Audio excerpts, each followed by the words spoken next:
Do you know why we have several hard cover types? And which one is easier to maintain? Watch this video and you will know.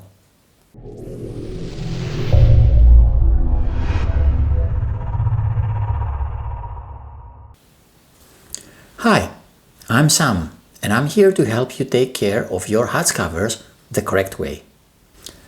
In modern ships, we see only three types of hard covers: folding or multifolding, which are practically the same, side rolling, and liftaways. If we combine this with the basic bulk ship types, we could make a chart like this. Going from small vessels to larger ones, we have mini bulkers with all three types of hatch covers, handymax with folding hatch covers, panamax with two-panel side rolling, and VLBC with one-panel side rolling. Why do we have so many different types? Everything has to do with the available deck space.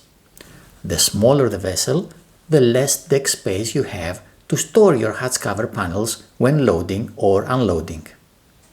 And the less space you have, the more you need to break up your panels in pieces. As a result, we say that the smaller the vessel, the more difficult it is to achieve a good sealing. If you have seen our previous video, you already know about the cooking pot example.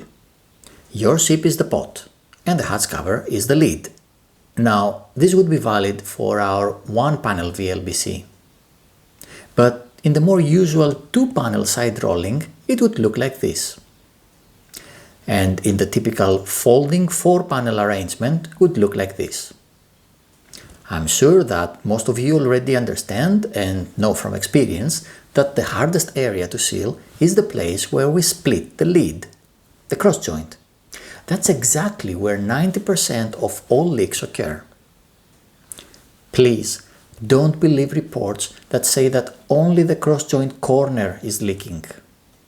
Even if the corner rubber is damaged, only a small amount of water can penetrate. What usually happens is that your whole cross joint is leaking. The drain channel under it is getting full of water, and at the corner area where the water has to jump to the perimeter drain channel, there is an overflow, and the water ends up inside the hold. So, how do you achieve sealing at the cross joint? That's the role of the sliding wedges. They transfer a part of the weight as a closing force to bring the panels together. I could easily say that this is the most critical component of the sealing system. With time and natural vessel movement, these wedges are worn out and the panels go away from each other. Remember that the rubber between panels is always pushing them away. It's a constant fight, and you have to be alert to rectify. That is, to build up or change the wedges at least every 2 to 3 years. Since the rubber compression is only 12 mm, a wear down of 3 to 4 mm on each side will reduce your compression by 8 mm. This is over 60% less theoretical sealing on a rubber that has been previously compressed. And that's how all center cross joints work.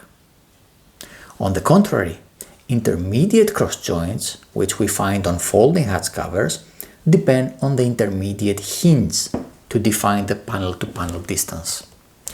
These two panels move together with vessel movement and therefore keep their original distance much longer. Obviously, in old vessels, over 15 years, we also see leaks in the intermediate cross joint. And in this case, we need to rebuild the hinge to restore sealing. This job requires the hatch covers to be taken ashore in a shipyard environment, and that would be the subject of another video. So, what do you need to remember from this video? Number 1.